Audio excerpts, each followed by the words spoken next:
Hi, and welcome to our first ever commentary. I'm Andrew Wass. I'm Jake Plumeri. And I'm Jacob McCullough. So here on our commentary tracks, we like to view movies from our childhood, I guess, and then talk about them. Well, I mean, I don't know if we like to do it, but we do it. You tolerate it. So we're watching Scooby-Doo and the Reluctant Werewolf today, right, guys? I thought we were watching the Boo Brothers. I scheduled 3 hours out of my day just to watch it. No, we're actually watching the 1998 cinematic classic Scooby-Doo on DVD. Yes. That's right. That's what we're watching. It's not Laserdisc.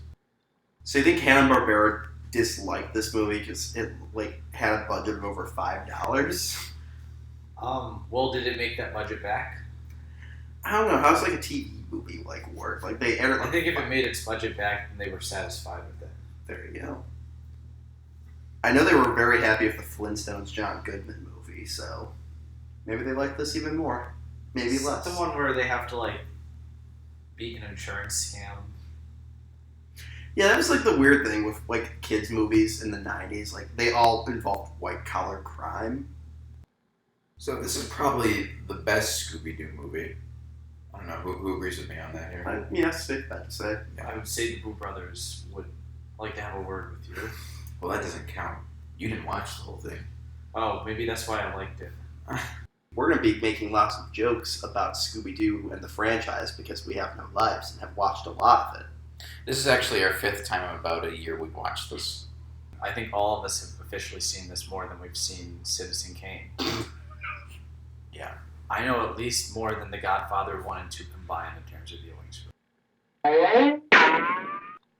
I just remember, even though I was a huge Scooby-Doo fanatic growing up, this scared the ever-loving crap out of me. Yeah. And I didn't watch this again until late high school, early college. So, Really? Yeah, I don't think I watched it. Huh. This is actually his first time watching it since then.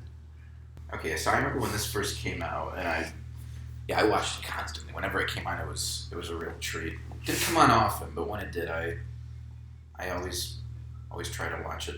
And I liked Witch's Ghost. It's like the moon landing. We're counting where we were when we saw this. I was in my living room. I rented it on VHS as a kid.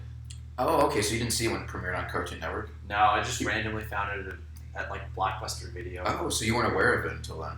I don't think so, but it was 1998, 1999. I think I saw it. Well, Okay. they had a weird trend. I found out when looking up about the movie that they would release the and they're doing this again with the Return to Zombie Island. They release it on home video in September, and then back in the day would have aired it on Cartoon Network now just for streaming around Halloween time. So you might have seen it actually before either me or Jake watched it because you saw it at the video store. I definitely remember watching it. I remember watching it Friday night, Yeah, I being remember. super excited. I got to stay up late, had all my Scooby-Doo merch around me. I know I saw it before Witch's Ghost even came out, because I don't remember when that came out, but I just randomly picked it up at the store, because I'm oh, it's like a Scooby-Doo movie. Okay. As the box says, feature-length film. Well, I was very perceptive at that age. Yes. So what I do find interesting, though, about this movie is how it very much is paralleled by the 2002 James Gunn cinematic classic, Scooby-Doo. So do we think this or the live-action Scooby-Doo did the break-up real monsters?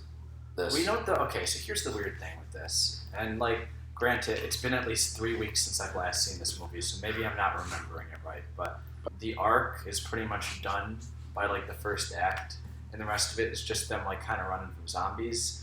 Whereas the live-action film, the arc work is woven throughout the tapestry of the film, but it's also a really terrible movie, so it's I don't think it's that bad. I think objectively it is, but I kind of enjoy it too. No, I think it's decent. It's no Monsters Unleashed. Though that did have Peter Boyle and Ruben. From Oh, is that American Fantasia? Yes. From American Horror Story? Yes. I mean, American Idol? Yes. Oh. Yes is the answer to everything. Oh. Wait, is Fred a producer here? Yeah, And is he still supposed to be younger than me? I think so. So Fred didn't have to slave away as an assistant at a talent agency? No. But you know what? Good for him. He went and made his own career pathway. I respect that. Same thing with Daphne. What do you think their resumes look like? Like between the ages of 16 and like 19, foiling robberies and criminals in masks? I feel like that's included under other experience, relevant work. I mean, maybe that's why Shaggy and Scooby get to work for TSA, because like, hey, we've caught the bad guys before.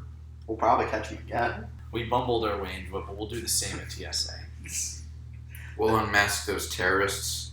Well, you know what? Let's get down to business here. I have actually prepared some Scooby-Doo on Zombie Island trivia for us tonight. Printed it out. Did you just look up the IMDb trivia? Well, you're going to have to wait and find out throughout the duration of this commentary track. This was written as an episode of SWAT Cats. It was unproduced, and so they just added Scooby-Doo in, and that's how this movie came to fruition. Well, the weird thing is, because spoilers, cats play a big part of being the villain, so would have been dog bad guys for the SWAT cats to fight against, or they fight against their own kind, proving that humans are the biggest monsters of them all. That's pretty deep. There's a lot to garner from this trivia. Now I will be reading these throughout the duration of the film. I want to know how many people were traveling with bananas, like through customs. And before 9/11, you could travel with food like Wow. that. Well, apparently So in not. terms They of constantly- careers, I guess Velma got the short end of the stick. Glad to see Velma's following the career path of Dan Aykroyd from Ghostbusters 2. Is that what happened in Ghostbusters 2? I haven't seen Ghostbusters 2 in years. Yeah, no, he opens an occult bookstore, and yeah, no, we should actually pause Zombie Island right now. Go grab your copies of Ghostbusters 2, because I know you all have them, and this is just turned into Ghostbusters 2. You actually have to pause Scooby-Doo on Zombie Island and turn on Ghostbusters 2 immediately after to follow this commentary track. Yeah, so right now it's fading up on Dana Barrett with the baby carriage, and it just is 5 years later. Some ooze is coming up through the sidewalk. And, she's now talking to her doorman, who's, like, saying, well, why do I need to be friendly? And she's like, because you're a human. And now the baby carriage is rolling away. And already you regret it. Oh, and Jake has now turned it back to Scooby-Doo on Zombie Island and has broke my Blu-ray disc of Ghostbusters 2. So, guess we'll have to do that another day.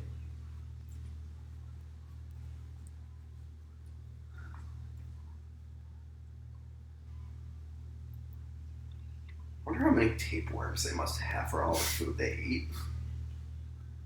I mean, I'm sure they get it between each other. You can definitely see the influence of like the anime style, like with like the crying and all that. Like Mook Animation, I think, was the animation studio behind like the first four. Was it? And you could like really see the style, the anime Japanese style creep in through like every now and then. They snuck past Hanna-Barbera.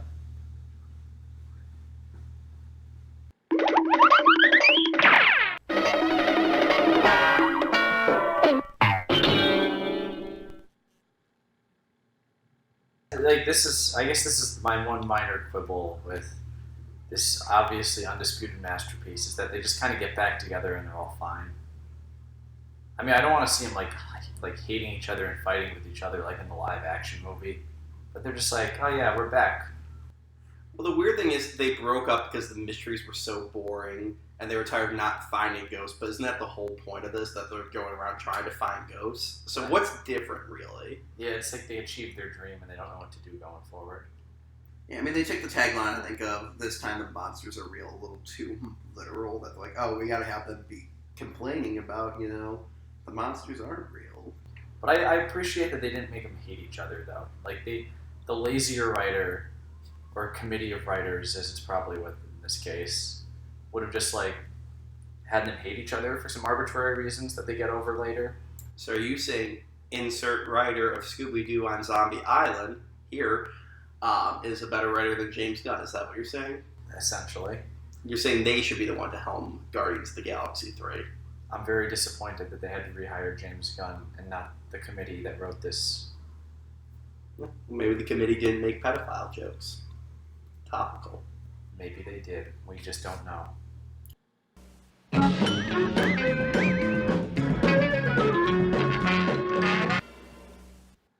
So it's kind of I think ultimately I prefer this one, even if I find it to be an imperfect structure for their arcs. Oh, which would you have? Yeah, you would rather have like the imperfect good one versus the really shitty one that got one thing right. Well, it's like on paper, the one from the live action film seems like it'd be the better one, where like the flaws that have been inherent in them throughout the entire series sort of finally come to the forefront and break them apart, and they each have to overcome those flaws throughout the rest of the film. But it's not really what happens. They just sort of like Are jerks. Yeah, they just kind of make them jerks. They like take like the broad strokes of their characterizations and like really just put it into like overdrive and kind of make them all jerks. Here it's like, yeah, like basically all the development happens in the first 10 minutes in the movie, but like they're at least like in character and they're still like not totally mean to each other.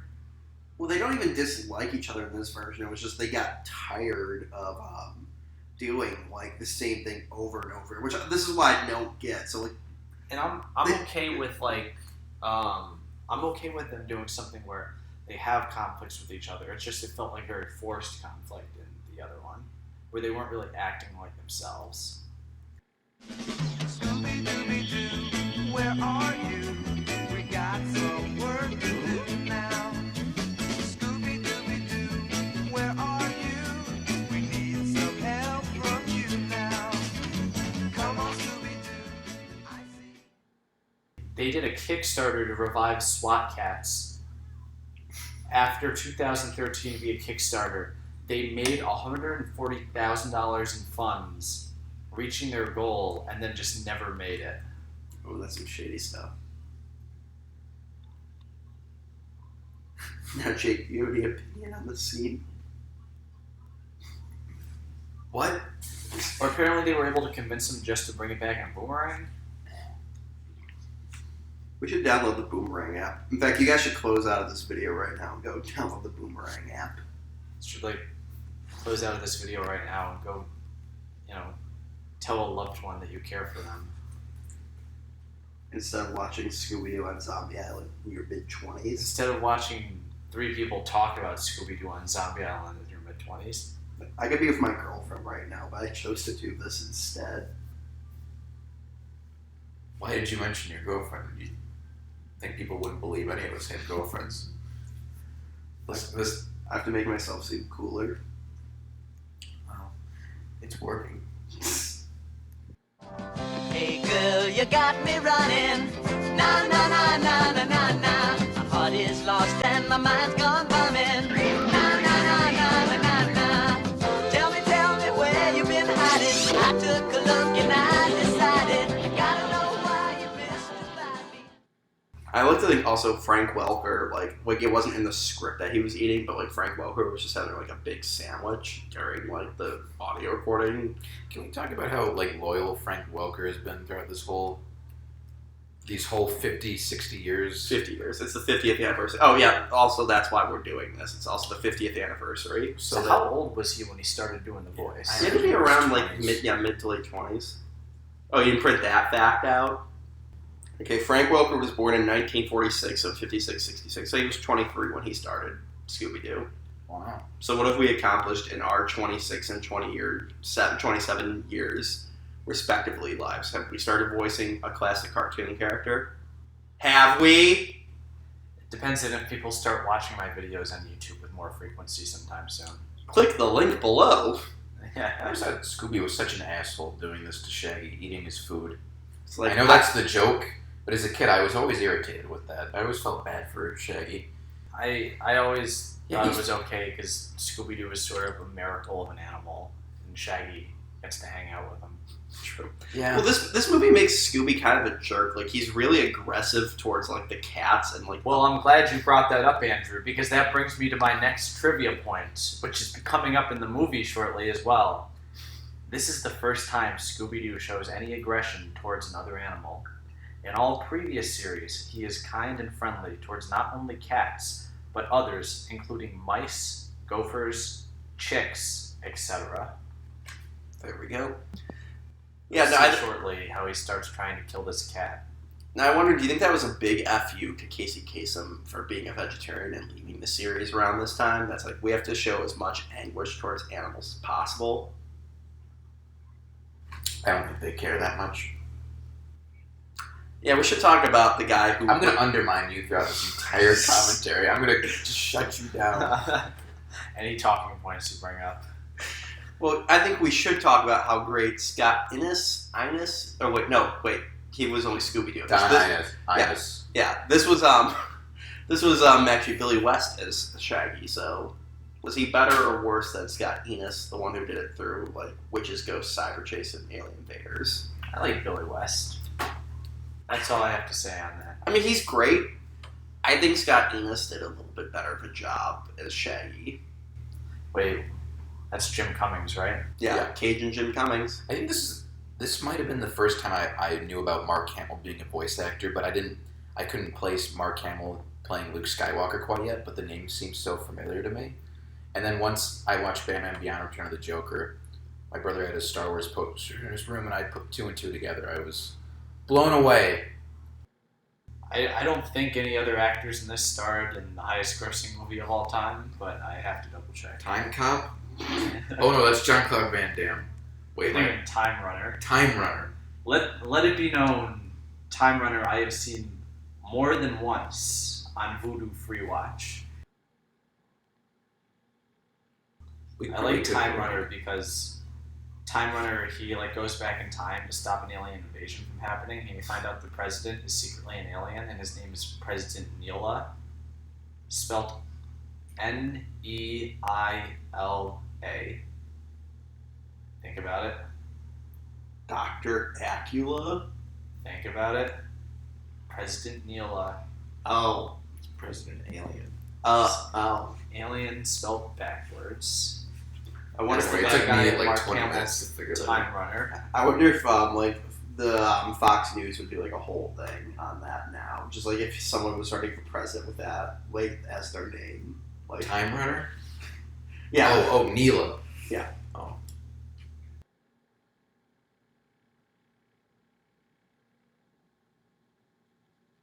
Here's a little fun fact. The animators of Scooby-Doo on Zombie Island aimed to increase the quality of the animation from past Scooby-Doo efforts. Most notably, the initial zombie uprising was traced from the live-action film Muqaddar Ka Sikandar, which is a reported favorite of Frank Welker's. I'm sure Frank Welker appreciated that. Well, actually, like, it's great that you bring that up because I wanted to. You're a big fan of the film too, right? Oh yeah. Of Muqaddar Ka Sikandar. Yes. Well, like I was saying before, the animation, this is kind of on another level where even compared to the other ones later on, like Witches, Ghost, and Alien Invaders, granted it's a film, but there's still like a great texture to it, and it's very atmospheric. But yeah, there definitely is a sharp decrease between like this Witches, Ghost is a little bit less, but still really good. It's still but good. then like a very sharp decline between that and Alien Invaders, and then like Cyber Chase. That's when you could start telling they were starting to get like really cheap. And ironically, that's the only one of like the big 4 Scooby movies that's on Blu-ray. I always thought Cyber Chase should have had like CGI elements in it. Like That the would have Johnny like Quest fit cartoon. well. What's the Scooby-Doo? We're coming after you. You're gonna solve that mystery. I see you, Scooby-Doo. The trolley after you. What's the Scooby-Doo? Here's Mark Hamill. Do they play a role in the movie? I'm trying to remember. They're red herrings. Oh, that's right. Like that little kid that you always thought was named Red Harry. Still think it's a better name. Red Herring is way too on the nose. I'm very disappointed in it. Apparently not on the nose enough for you. I literally thought it was Red Harry throughout my childhood.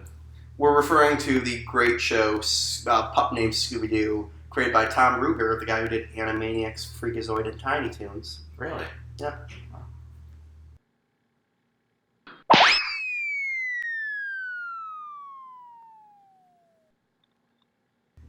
I like how this hog is named Mojo. I'd like to think that's a reference to Powerpuff Girls, which was popular I thought it was an Austin Powers reference.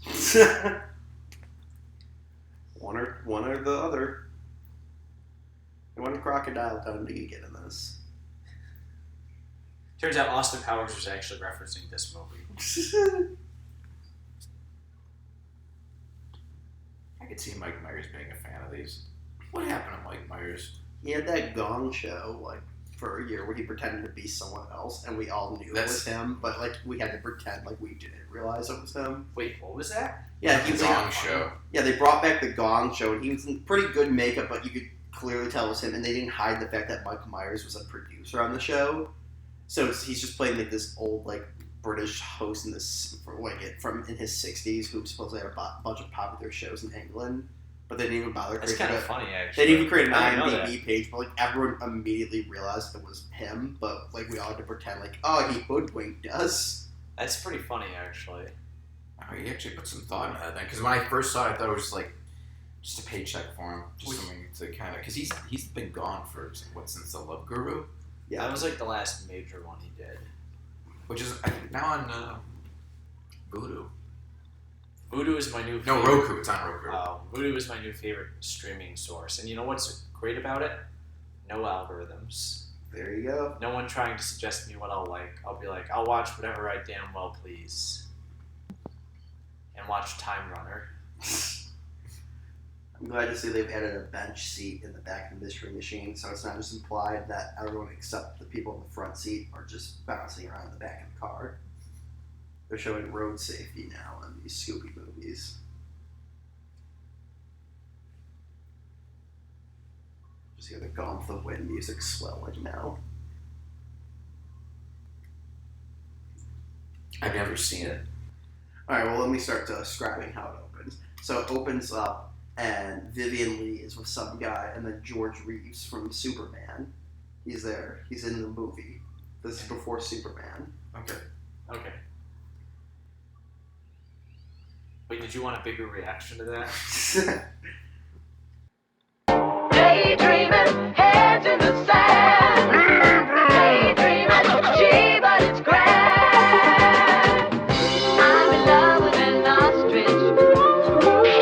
All the neighbors complain, and you see, but she loves me. Can't help it if they don't understand it.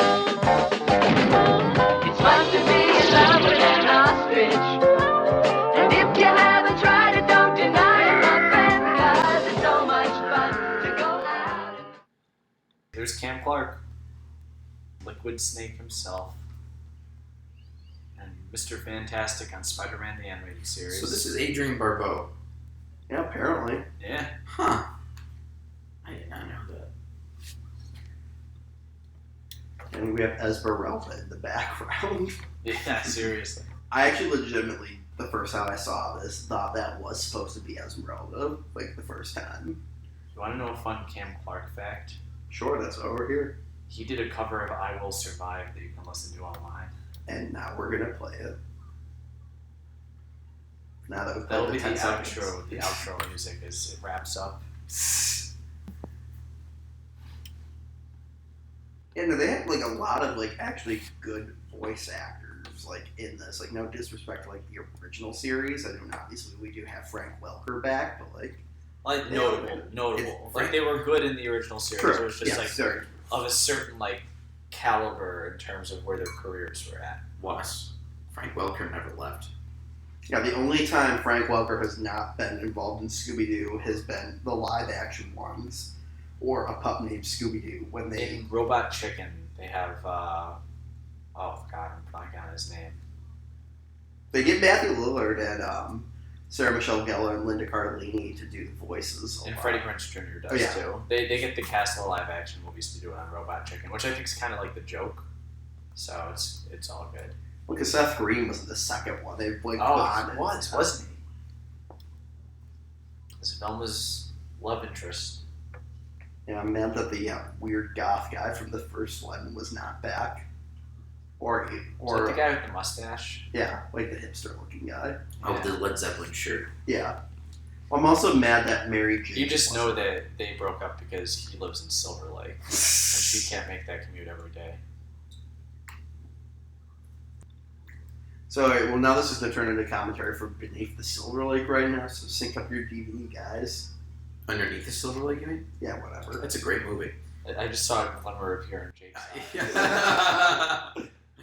Yeah, check it out if you haven't seen it. It's probably one of my favorite movies of the decade. It's a movie that was pretty divisive, but it's one of those movies that's actually pretty genius. Alright, well, back to Scooby-Doo. Hey, Scooby! Scooby, Scooby-Doo, looking for you. Scooby, Scooby-Doo, where are you? All the stars are here, waiting for you. Couldn't have a show without you. Scooby, Scooby-Doo, Scooby, Scooby-Doo.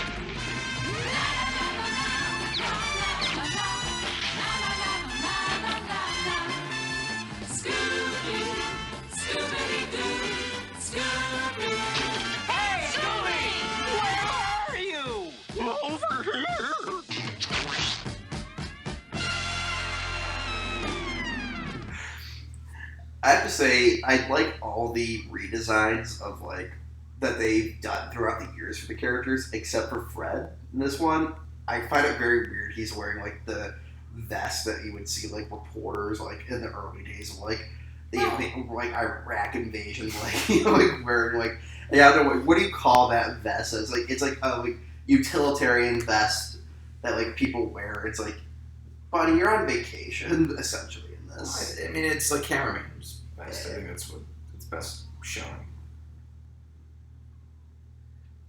Yeah, it's funny to me though, like they've always changed up Shaggy in all the other iterations, like giving him like a red T-shirt and blue jeans, but this time it's like, well, we're not redesigning him. We'll redesign the other ones, but not him. Well, at that point, it was probably almost unique to go back to the original design because he had gone through so many design changes at that point. True. We can all agree Boo Brothers is probably the best movie ever made. I only was awake for half of it, so I can't, in good faith, agree with that. Jake, what was your opinion on Scooby-Doo meets the Boo Brothers? Well, let's give a quick recap so the audience understands what happened in Scooby-Doo meets the Boo Brothers. Also, did Jordan Peele rip this movie off? I swear to God, if like I see a bunch of people going around with scissors in the next scene, all in red, someone's gonna get in trouble. Was that a reference to Us? I haven't seen it yet. Yes. Also, if they make it, No, that was a reference to Scary Movie 2. But no, The most prescient film of the decade. the plot synopsis. It's like the ghosts were like, I don't think they're getting the message. Let's emphasize this a little bit. Just not underline it a bunch of times. But no, the plot synopsis of Scooby-Doo meets the Boo Brothers. It begins like this. Oh God! Wait. There's a voice Stop! There's a voice of a witch who we never see talk singing to us as a Will dating old southern plantation to Shaggy arrives. And then he runs out of his house with Shaggy or with Scooby and Scrappy, and they go down to the southern plantation where his like great grandfather Beauregard Rogers owned this southern plantation, and now it's like, oh, go solve the family mystery to get all my jewels, and then like a bunch of hicks are chasing him, and then they bring in the Boo Brothers, who are essentially just the ghosts of Three Stooges, but worse. And yeah, that's The that ghosts for from now. Three Stooges? No, the ghosts of the Three Stooges. Oh, I thought you said the ghosts from. I was like, what Three Stooges was that? Yeah, that was one of their later movies when like everyone was dead. They were trying to bring Curly back. Okay. Get the Necronomicon out. I think Mo would have done it if possible. The whole They would have been trying to do it, but they would have kept screwing it up. Oh. Larry, that's not where the lamb's blood goes. Look right here. Yeah. No, they think they've done it like wrong, and all of a sudden a gust of wind comes, blows all the candles out. All they hear is and then that's how the trailer ends. It's like the ghost of Curly appears and Larry sees it, and it's just like, Mo, I see the ghost, and then he disappears, and Mo's like, oh yeah, well now you're gonna be seeing 4. Pokes him in the eyes. I'd like to see a remake of The Conjuring starring the actors from the Farley Brothers Three Stooges movie. Let's get that. I actually thought those actors were pretty good. I think they were well cast. Yeah. Not in a good movie though. Remember I when thought Jim that movie Carrey? I thought that movie was. It was okay. And well, It remember, was pretty. I actually like it. remember when Jim Carrey was gonna play Curly? But he had to gain Benicio del 100 Toro pounds. was gonna play Mo, and then Sean Penn was gonna play Larry, which was one fucking intense Larry. he would have been the one hitting them. Oh my god! Can you imagine that? But I remember they announced it. I was so excited. Mo would have hit him on the head, and like Sean Penn would have been like, "What the fuck do you think you're doing?" I was strapped into a chair and beat the shit out of him. I looked at Larry, and I saw the eyes of a fucking killer. Is Curly Larry fine? Is Curly's just going out about anti-vaccination stances? Well, he's saying how we're just all meaningless. Possessed by the ghost of Andy Kaufman, apparently. Jesus Christ. Well, we're at our second win, guys. We promised the latter two. Alright, now we gotta cut all this stuff out. That was pretty good. I think that's... No, this is all great. We're keeping that in. We were low energy at the beginning, but I think Low energy. To quote our president. Low energy. Sleepy Jake. crazy was. Low energy. Alright, we gotta cut that out. I said no Trump jokes. I think we keep it in. So I we like don't, how we don't want to make people think that we think poorly of the President of the United States.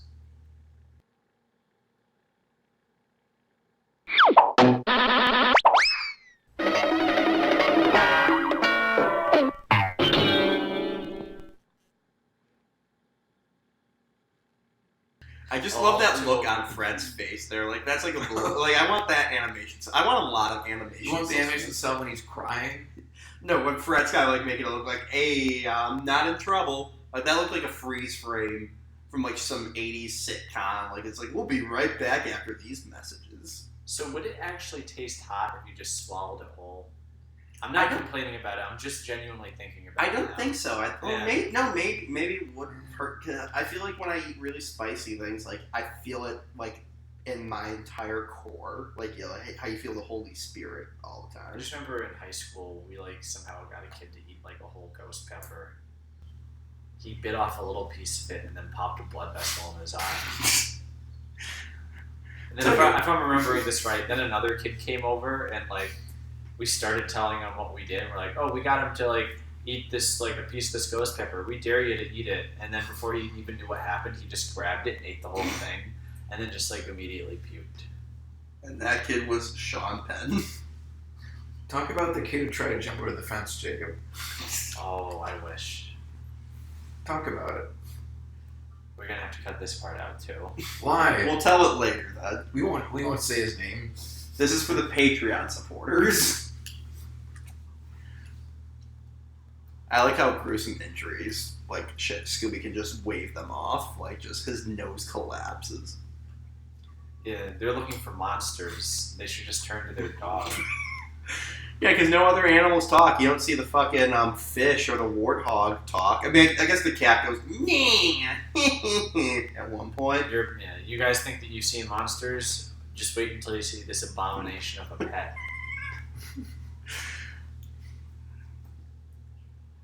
They often say that Scooby-Doo taught you that humans were the monsters, and that's the greatest fear. Scooby-Doo on Zombie Island teaches you that Scooby-Doo is an abomination, and that's what we should fear the most. This kind of backs up on that wisdom of humans being the real monsters, and it's just like Cat monsters. monsters. Monsters are the real monsters. Pretty much. Now Like, there's some human monsters out there, but ultimately they're not gonna, suck your soul out. they're not gonna add up to as much as those like actual monsters. Now, I want to point something out that I never got in here. Like, they fall in this giant fucking pit that's, like, 10 feet deep and probably, like, 12 feet, like, long. And, like, the garden, they just say, oh, what were you digging out there to the gardener? And he later says, I was looking for clues. It's like, but did you dig that all out by hand? Like, listen, I get Cam Clark could probably dig a hole like that. I'm just saying, why dig a hole like that? Looking for that, I guess. He was off a few inches. Almost got it. It's like Stanley Yelnats. Almost, but not quite. I was about to make a holes reference. Digging up them holes, digging. Sing with me, Jake. Digging up them holes, digging. So anyways, back to Ghostbusters 2. So at this point in the movie, we should be at the courthouse scene when the judge is yelling at them that he doesn't believe in ghosts. I like the ghosts in that scene. The Scoleri brothers. It's funny because they look very cartoonish. That's They the look one. like Muppets. That's one of the few scenes that I like in that movie. That movie fucking sucks. But anyways, back to Scooby-Doo. Yeah, I remember like seeing this clip in the like Cartoon Network trailers, and like I was like I still did not get like how terrifying this movie was gonna be. And yeah, I think this is when I ran out of the room crying. Yeah, I actually did. When I was at a sleepover at my friend's house, like this was like in '99. Like I scared his little sister with this movie. Oh yeah, Pretty funny. Yeah. And that I said something and she just went away crying. and that little girl was Taylor Swift. No. no, Jake would have had a song written about him already if that was the case. Well, that song "Mean" is actually about this. It's like, yeah, the lyric, "Why you gotta be so mean? You showed me Scooby-Doo on Zombie Island. Why you gotta be so mean, Jake?" You don't remember that verse? Oh yeah, that is in there, isn't it? Yeah. I always forget about that. Got very weird, oddly specific. Also, as being someone who's been to New Orleans, I call BS that she's wearing that turtleneck sweater. That's like a city that's full of like 150% humidity. Well, this was before global warming. Global warming didn't start yet, except it did like 40 or 50 years before this at a minimum. Or Yeah. no, I'm sorry, I'm making myself look very ignorant. We were aware of it as early as like the 1950s, if I'm correct. But obviously it started with the industrial age. Yeah. So the industrial age, if that never happened, Let's we'd be cut better off. this whole part out. I don't want to pretend like my global warming science is exact here. I'm pretty sure that I got the right idea here, but just to be safe. Alright, we'll replace Just to be safe, we're gonna start over again. Scooby-Doo, Scooby-Doo, Scooby-Doo, Scooby-Doo. There's a mystery in town, so call the coolest pop around. Oh, Scooby, Pop Night Scooby-Doo. Join Shaggy and the crew, Daphne. Look how big that fucking hole is. It's gonna jump right to there. Like, what? Does he have a backhoe? I want a backstory about this, undercover cop who disappeared. If he's not in Return to Zombie Island, I'm pissed, man. Is there a way to look? Can we Google this? I feel like they're gonna keep it secret. It's like how in Avengers Endgame, like they only use like the first 15 minutes. Like I feel like they're not gonna reveal that. Oh, what? Like the return of Cam Clark's character is like this big secret.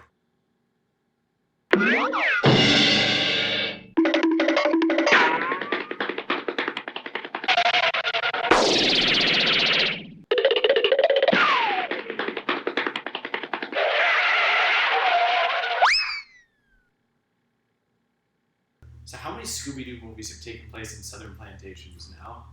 Well, going on 3 now, I guess. Wait, who's the third one? Return to Zombie Island. I Oh guess. yeah. Do we know if it's gonna take place on this exact same island? It's like called Moon Scare Island Oh, or for something. fuck's like that. sake! Yeah, we're recording this before we've seen Return to Zombie Island, except for like. How do you know we're gonna watch it? Yeah, this is some pretty bad faith criticism of Scooby-Doo Return to Zombie Island right now. No one's seen it. Woo! Scooby-Doo, where are you? Come on, Scooby, where you been? I like this joke. They're lampshading the outfits. It's That ain't clever. red shirts. Did you? Yeah. That would have been funnier if he did have the one red shirt. This taught me to be terrified of owls and Great Danes.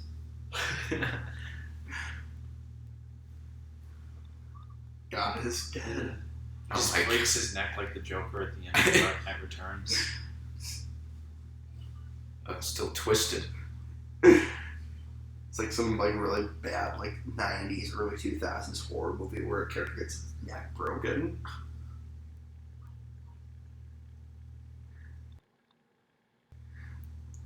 Oh no, Civil War ghosts. It's the ghost of Gone with the Wind. Ooh. The ghost The of Birth of a Gone. Nation. Okay. He looked like he Oh, was- keep the ascot. The only two men who I know who wear ascots are Fred and Don Knotts' character from Three's Company. Well, I was gonna say Ken from Barbie. Well, there you go. Mr. Furley. Yes.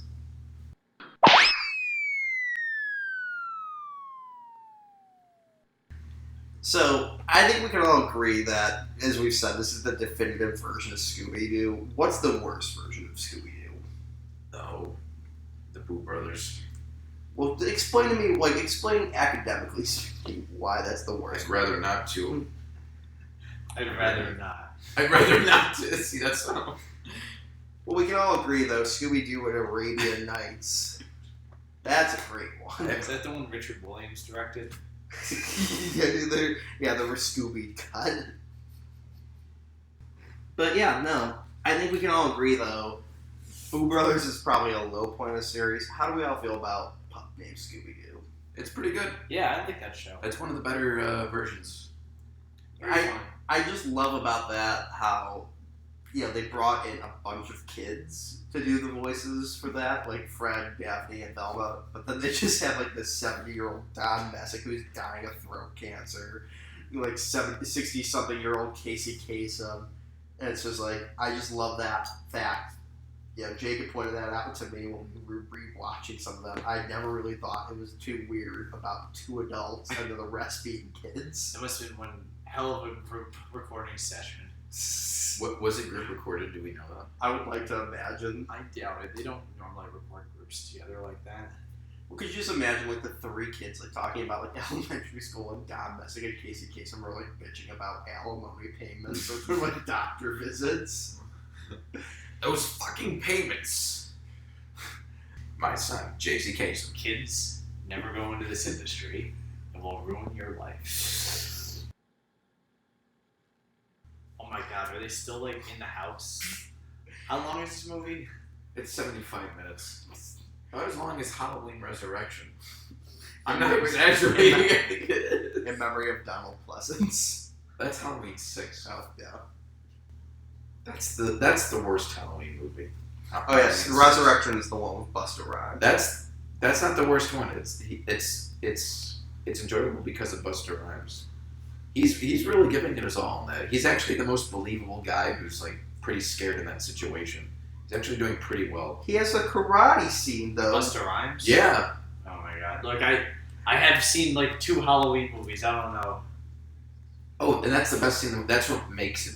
Trick or treat, motherfucker. No. He says, "You want to fuck with me, motherfucker?" And he says trick or treat, motherfucker, too. Oh yeah, he does. Yeah, I'm to play the clip right now. Oh no, don't worry. I believe you. I've seen it. I just watched this movie yesterday. No, I mean for the fans. Oh. The two people who are going to watch this commentary. Hi, Mom and Dad. No, my parents won't Thank watch God this. that's who it was. Oh, now I'm worried who it's gonna be. It'll be someone's parent and then my boss or something like that. Yeah, no, I to the few people who actually are going to listen to this, God bless you.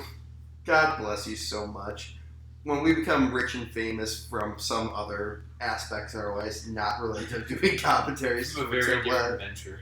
Hey guys, if you're still listening to this commentary, thanks. Usually we say that at the very end of the commentary, but I like Scooby. we just spitting want to some- thank you halfway through it. 'Cause it's taken a lot. I just like Scooby spitting out the crawdads like machine gun bullets because that's how eating works. Wow. That is a very unrealistic portion to this talking dog.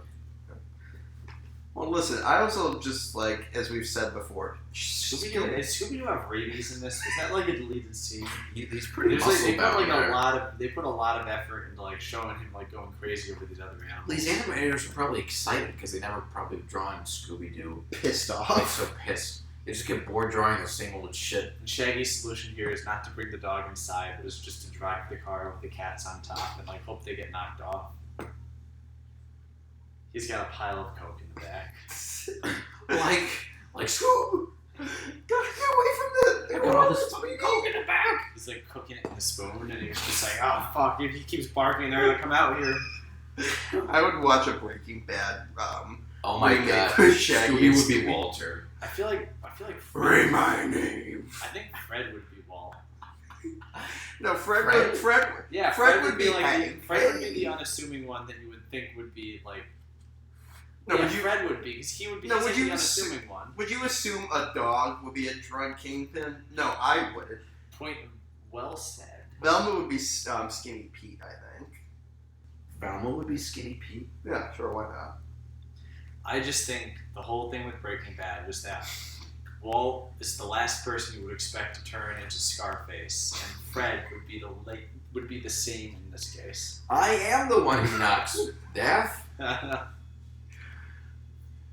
No, I think I feel like Shaggy would definitely be like Saul Goodman. I think. No, Shaggy would be Jesse.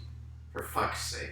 No, that's too obvious. It's as obvious as Who is Cam Clark in this equation? I think what was the Middle Eastern kid from 13 Ghosts? Scooby-Doo? He would be Jesse. Oh god. I can't remember his name. I don't want to say it because I know it's something racist. But if I keep saying, it was Babu. no, it's like I don't even want to say it because I'd like to try and guess what it was. It's to be somehow even worse than what 1980s Hanna-Barbera writers came up with. It was Ali something. Oh yeah, that wasn't racist. No, like Ali. Like, I can't remember. I'm gonna look it up. Yeah, it's good. Yeah, As we get to the best part of this movie, I'm gonna be looking up that. Who did the music here? Because I read that like 3-Eye Blind contributed music to this. I know. Blind. No Slayer. Like it was actually a hardcore band in the main thing. Because these songs never were officially released, from my understanding. But they played clean versions in the credits, so you can listen to them that way. Is that 3-Eye Blind? Wait, what song? Yeah, that song. I don't want to be with you. I think it's I Only Want to Be With You, and that's Hootie and the Blowfish. Oh. By the way, Did they do the music? Wait, you thought 3-Eye Blind did Only Want to Be With You? I don't fucking know this There's shit. nothing I can do. the kid on 13 Ghosts of Scooby-Doo That's was named great. Flim Flam, by the way. Oh. Yeah. Well, I would have never have guessed that. I think I was just confusing like that was just some other like terrible cartoon from the 80s. Yes. They do have good use of red herrings in this, I gotta say. You mean like Red Harry from The Pup Named Scooby-Doo? Who the heck names their kid Herring? That was their last name. They just named him Red. Oh, watch out, my glasses. Red always seemed like a nickname to me. This is a warning to all living mortals that whosoever opens this chest of demons will release 13 of the most terrifying ghosts upon the face of the earth. The music in this, like, and all the other movies were great, but like I think the music, especially in this one, was great. Here's something that like Louis something did the music in like the sequels. Yes, Louis Fabre. There we go. That was. I was very disappointed in his work. But no, the music in this was like really good. Let me look up like the band that did the song "Terror Time" again, which I've said numerous times, and I'm only 75% joking. I think it was Hootie and the Blowfish. I want them to play "It's Terror Time" again as they lower my casket into the ground when I die. What about the first song at the beginning? That's the song that's played at my wedding. Yeah, no, the animation in this is so great. Minus that. Look at this. This looks great. Wow, that's some great animation. Yeah.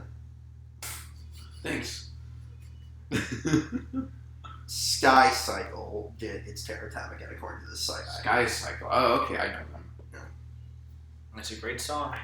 I like how creepy this guy gets, like, for no reason other than I need to make it.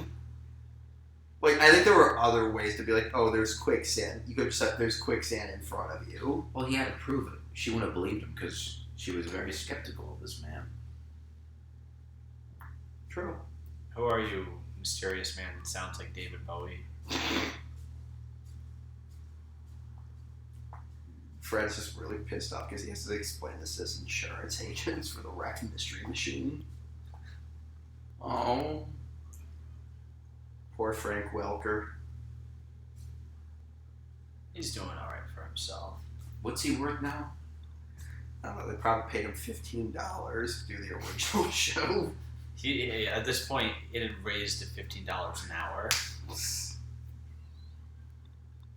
Yeah, I think the original budget for Scooby-Doo Where Are You episodes was like $10 and a ham sandwich.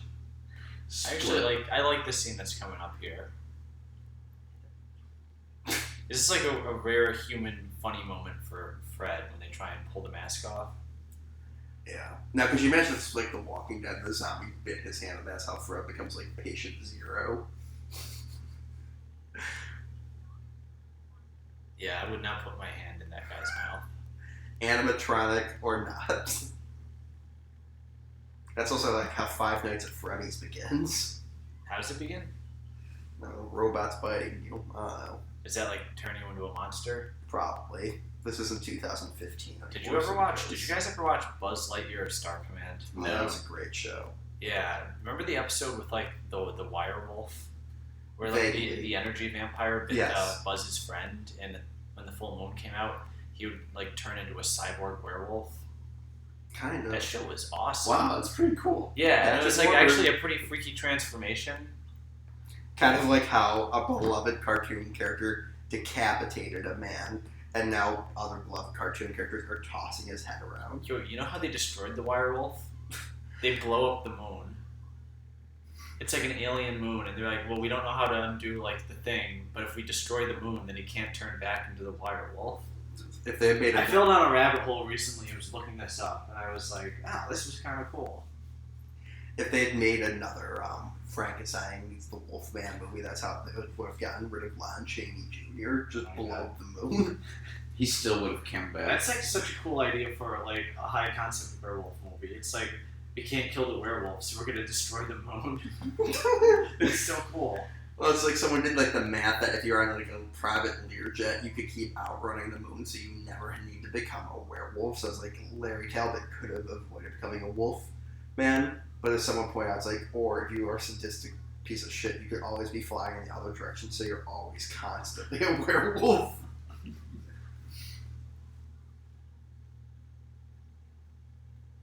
I always found it really depressing because it's like, yeah, they initially say like all the like zombies were like, oh, they were, you know, pirates or gangsters or Confederate soldiers, you know, the real monsters. But then it's like, oh, you see tourists. Oh yeah, it's definitely like a wide variety of people over various time frames. And that's what makes this great. There's like there's real stakes, and it's just like, hey kids, bad things happen to real people. Learn about it at 8 o'clock on Friday night while watching a Scooby-Doo movie.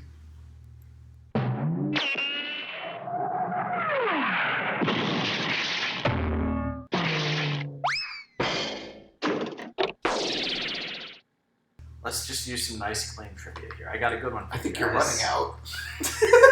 In an interview with The Hollywood Reporter in January of 2017, Moonlight filmmaker Barry Jenkins cited Scooby-Doo on Zombie Island as one of his favorite animated films. There we go. Look it up. Google it. Or IMDb it. Google it. I don't believe that one. Don't know what to tell you. Clearly you didn't Google it. Alright. I really don't believe this. I'm I'm not looking it up. Is this a Scooby-Doo equivalent of Two Truths and a Lie? I'm just reading trivia to you guys. I don't know what to tell you. Of your life. Well, here's some more trivia for you. Adrian Barbeau was the voice. Please don't interrupt. Was the voice of Catwoman on Batman the Animated Series. In this film, she plays Simone Lenore, the villainess who actually becomes a literal Catwoman, which also did happen in the animated series when she was spliced with cat DNA and cat scratch fever, I think. I remember that episode. Not one of the best ones. I thought that was like they were watching the Spider-Man the animated series Neogenic Nightmare arc, and Bruce Timm was like, "Oh fuck that guy, we can do better." That's a Tuesday for John Semper.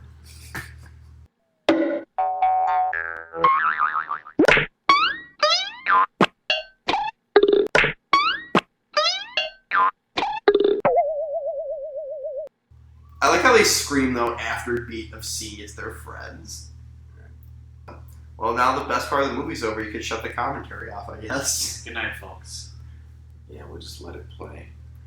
I do like how lazy this part of the movie came. How there's like voodoo dolls for all 4 of them, but they only created 3 for some reason. Like I never got that. Like the guy one is double duty for Fred and Cam Clark. Well, you know, Well, they maybe didn't have. They basically like had to make these like over the span of like one day, sure. while they were like entertaining guests at the same time. But don't you think they would have had one for the gardener already made? Yeah, and then they had the one for the gardener made, and then they were just like, you know, Make 2 women once, I guess. we have like 5 hours, and we got to entertain them and make dinner. Let's just get this together. I'm just imagining the scene from Child's Play where Chucky's like just breaking the arms of the like voodoo priest, like using his voodoo doll. It's like I'm imagining that happening. Like they're fucking around, like they just snapped Daphne's arm too far back.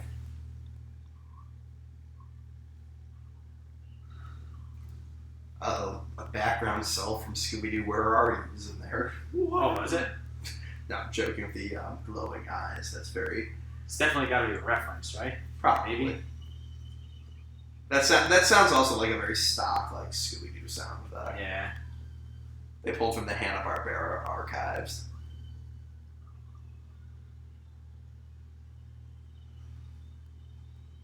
And now, a great twist is coming up. You won't see it coming. Unless you've already watched this movie. Which, why haven't you if you have? Also, I wish the mink around her neck was also alive. Yeah, Yeah, like, that'd be cool. in Ghostbusters 2. So back to Ghostbusters 2. At this point, you should be at the scene where Louis Tully is running away from Slimer and trips over the balcony.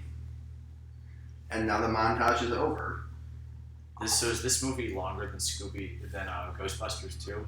No. There's only one way to find out. Sync both of these movies up at once. Ghostbusters 2, actually, see, in order for this time frame that we're suggesting to line up with Ghostbusters 2, you have to be watching it on fast forward times 4. We forgot to mention that at the beginning, so please return to that point in the commentary track and resync playing it at that speed. And you'll still be 10 minutes short. Ghostbusters 2 was an hour and 48 minutes, only 10 minutes longer than this. 10 minutes longer. This movie's like 75 minutes. It can't be, it's got to be 90 minutes. No, this is 75 minutes. Scooby. I mean, for us, at this point, it's been 110 minutes. It has been much longer, it's felt. Okay, Scooby-Doo on Zombie Island. Oh, an hour and 17 minutes, okay. Yeah, see? Okay, fine, I'm sorry. So it's 77 minutes. Oh, it's the same length as Rocky 4. So at what point does Apollo Creed get bashed like to death in this one? Yeah. Oh, Adrian is in this. Adrian Barbeau is in this. So, yo, Adrian! It all connects. I'm gonna smack you.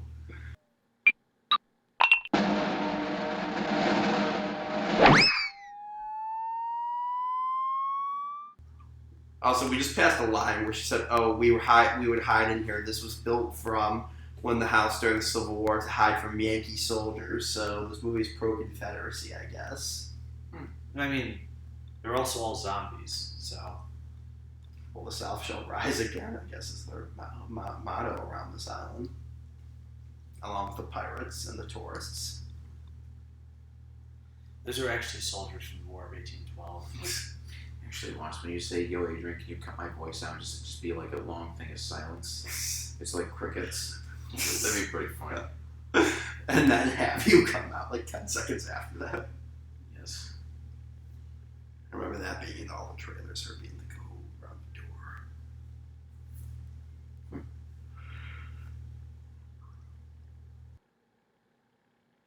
Well, this seems like time for another trivia. Upset that he was not reprising the role of Shaggy, voiced by Billy West in this film, Casey Kasem showed up in the studio one day during production, threatened the director. At one point, he pulled out a Korean War-era rifle from his time in the service and pointed at the receptionist while muttering epitaphs about the child cast of a pup named Scooby-Doo. Kasem was convinced to vacate the premises, and charges were never filed. Kasem later reprised the role of Shaggy in the series What's New Scooby-Doo? That's very interesting.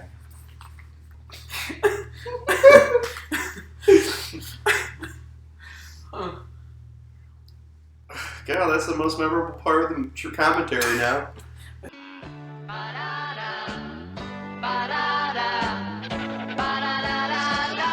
You got to love the world, be a friend, and when you're down.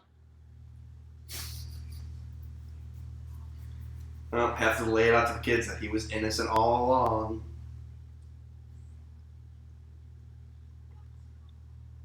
Yeah, what ceremony, Jake? Describe the ceremony in detail. I'm trying to remember the ceremony in detail. They killed him? Isn't that the ceremony?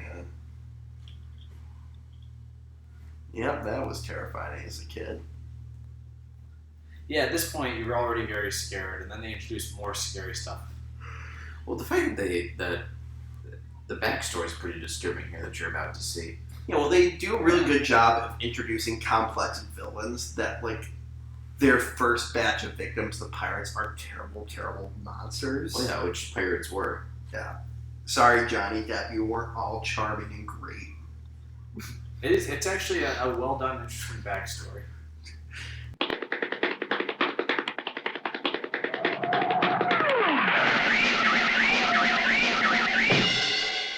Oh, here comes Jim Cummings, supposed spousal abuser. Oh. Remember that story? Oh, yeah. Yeah. Yeah, I'm putting the headline up on the screen right now for you guys all to watch. But no, like this like last 15 or so minutes, you can especially see the like Japanese anime influence. Like the clothes fly away, like they're in like Yu-Gi-Oh or like. Oh, That's a good point, actually. Yep. I never thought about that.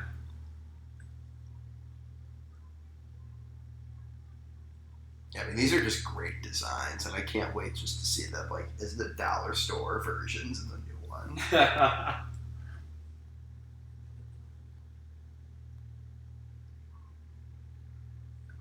I also like that this is shot like the beginning of Wizard of Oz, just sepia tone.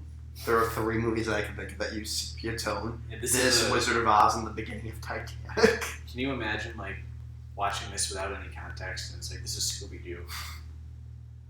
Yeah, I remember my dad like kind of only half-assed paying attention watching this with me when I was growing up, and he'd be like, "What are we watching?"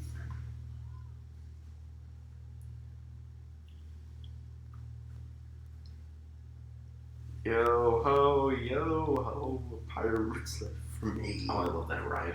Oh yeah. Yeah, we should do Pirates of the Caribbean 4 as our next commentary. I am so fucking down for that. Oh, God. But we can't start over. We'll be here for like 6 hours. I don't even know where I would start with that movie. You start at the beginning. But I mean, look how dark this is. Like, alligators are going in. Like, this is horrifying. You see them coming onto the people. It's not even implied. You just straight up see it. It's great. I like how they go from, like, Puritans, but, like, pagan Puritans, I guess. So, pagatons. I don't to think just they'd be monsters. If they were Puritans, I don't think they'd be pagans. It's like it's Well, they're episode great. at the end. They're nice people, though, and then they just turn into literal Is monsters. it going to be like that Supernatural episode where at the end of this they're all like, "Does this mean there's a god? Like, they're pagan cat gods?" It was like with the Indiana Jones movies. Like, how is by the 3rd movie Indiana Jones still skeptical about Well, anything? he's a scientist. He Because he always thinks approaches things with It's because he skepticism. thinks he's figured out the real religion each time. He's skeptical of like the Hindu stuff because he's like, well, I just saw, the Jewish god kill a bunch of Nazis, and then like, oh, okay, I saw the Hindu god rip a guy's heart out, so I guess that's the real one. And then this like Holy Grail stuff happens. Well, then what But then at religion? the end, ultimately, it was Dan Aykroyd's Ancient Aliens religion that was real. Well, I thought that was like a whole front for Scientology. As Indiana Jones is a Scientologist by the end of the series.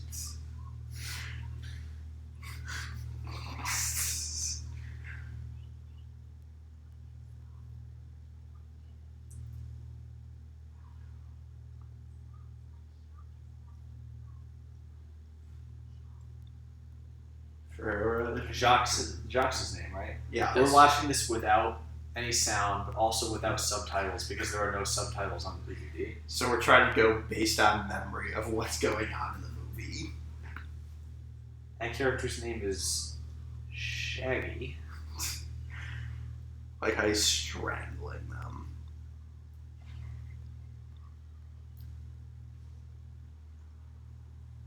Oh look, it's the one ghost from the flashback they showed. The farmer. Uh-oh.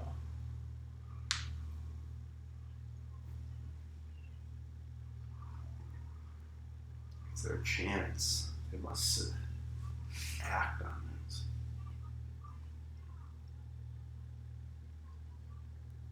They should have just sucked the life out of them a lot earlier. Wait, do you think that's what happens, and that's why in like some of the other Scooby-Doo movies, it's just Shaggy and Scooby? Like, there's like a timeline where they failed to save their friends, and like that's why Reluctant Werewolf, none of them are around. Maybe. Join us for part 2 of the commentary, where we break down the entire Scooby-Doo timeline. 50 years, 50 possible timelines. It'll only take 10 hours. 50 years, the whole thing takes place over the course of like 4 years. Yeah, Vietnam is still going on in this world, I think. Men are dying overseas while these shenanigans are happening. Yeah, but like, look at the clothes are flying away. Yeah. Very anime. It works though. No, I definitely enjoy it. It's just something as like now an animation buff, I can like notice like the like creeping in elements. Yeah. Like, could you imagine if like they accidentally knocked Cam Clark's like voodoo doll completely into the fire and Wait, his would- character died? Would he catch on fire and then the others would catch on fire as a result? Because like he's literally on fire and then they're tied to him right now. I don't know. Join us for part 3 of the Scooby-Doo retrospective where we're talking about voodoo ethics. I also would have liked, as Velma's trying to untie herself, like she accidentally crushes her own voodoo doll and is just paralyzed at the end of this. Oh. I mean, it's made of wax. I know magical wax, but she should be crushing it right now. It's like, Velma, I'm going to tear your arm off so you can break out. It's more important that we get to safety and stop these monsters. No, Fred. I want this animation cell as well. Jake, write this down. My birthday's coming up. Oh. Yeah, no, this movie's very pro-Confederate. They're just saying they're the good guys. They didn't have him caught by a gangster or a pirate. They had him deliberately caught by a Confederate soldier. I Jake, thought we were tell me just what you saying think that. about I thought we this. were just saying that like the animators were Japanese. Listen, they played for Team Bad Guys during World War II. Why not again?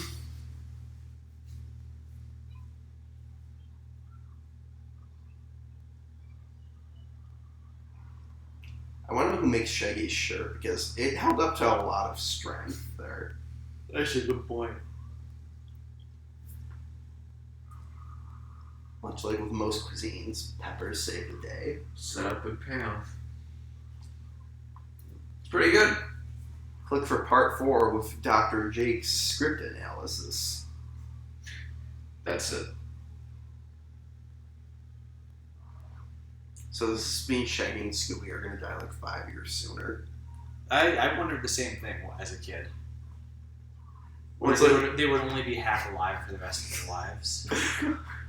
What's like the other great Hanna-Barbera Halloween thing of the 90s, Halloween Tree, where, spoilers for that, they end with bribing Leonard Nimoy's monster character by saying, we'll give you a year from each the end of our lives. So does that mean their friend's just going to die like a few years later? So instead of dying at age 12, he dies at like age 16? It was a trick question. Turns out that the Leonard Nimoy guy knew that those kids were going to die in a bus accident. And now they're just going to die a year before that bus accident. The Halloween Tree is actually just a sequel prequel to Final Destination.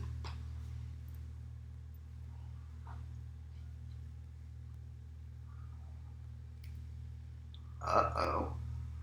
Daylight savings strikes again.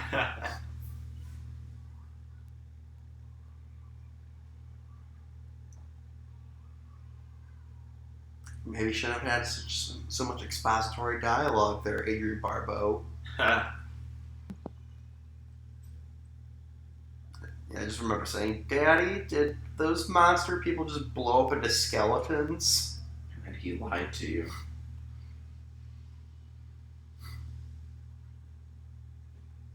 Thank you.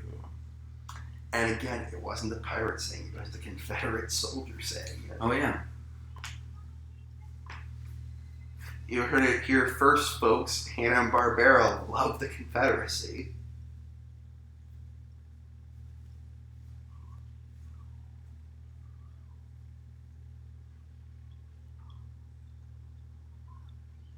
Wow, nothing will ever be the same again without Scooby's collar. Now, do they have good continuity? Does he have it back in the next scene? Does that mean they have a spare collar in the mystery machine at all times in case of monster attacks? That's a step too far. I would never buy that. Do you think Scooby has like a chip in his shoulder now? Like, who does he actually belong to? Shaggy? Like, we assume it's Shaggy, right? Or is I he... think Shaggy's the only one that understands him throughout the series, right? Like, no one else ever directly responds to his vocalizations except for Shaggy, if I'm correct. That's an experiment we should do. Join us for the next marathon where we watch every Scooby-Doo episode and media ever.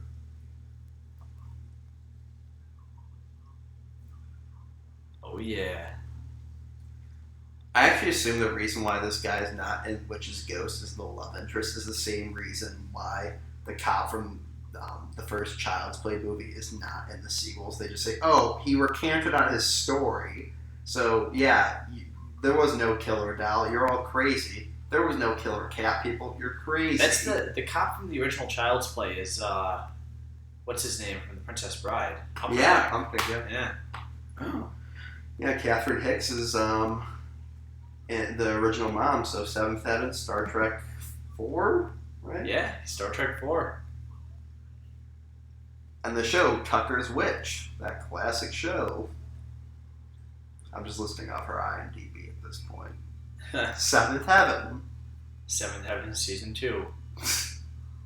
Oh god, this part always scared the shit out of me. It's so gross. Just like I feel like his leg is just gonna snap in half. I don't know why that should be the most realistic part of this movie. It's interesting, like, Mark Hamill plays such a small role.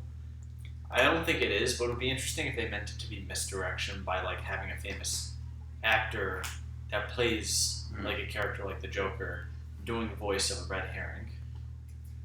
Well, Red Herring was a little kid. What if this was his grown-up version? He just, like, moved away in high school down to, like, the Cajun country. His entire build and appearance changed. He just dyed his hair and looked like Crocodile Dundee. He spent a lot of years in the outback.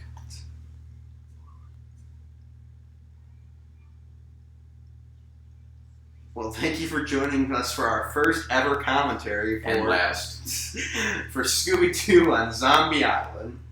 Hit that like button, subscribe for possibly more, but more than likely not. Listen, you might as well subscribe if this even gets posted, because that'll be a miracle in of itself. Oh, I'm gonna Which means edit there this. would definitely have to be more. I'm gonna edit this, and it's gonna come out great. Not episode of Queers. Yeah. Well, good night, everybody. Overall, we like this movie. Thank you. Fuck you. Good night and good luck. So you're back from outer space. I just walked in to find you here with that sad look upon your face. I should have changed that stupid lock. I should have made you leave your key. If I'd have known for just 1 second you'd be back to bother me. Go on now, go. Walk out the door. Just turn around now, 'cause you're not welcome anymore. Weren't you the one who tried to hurt me with goodbye? Did you think I'd crumble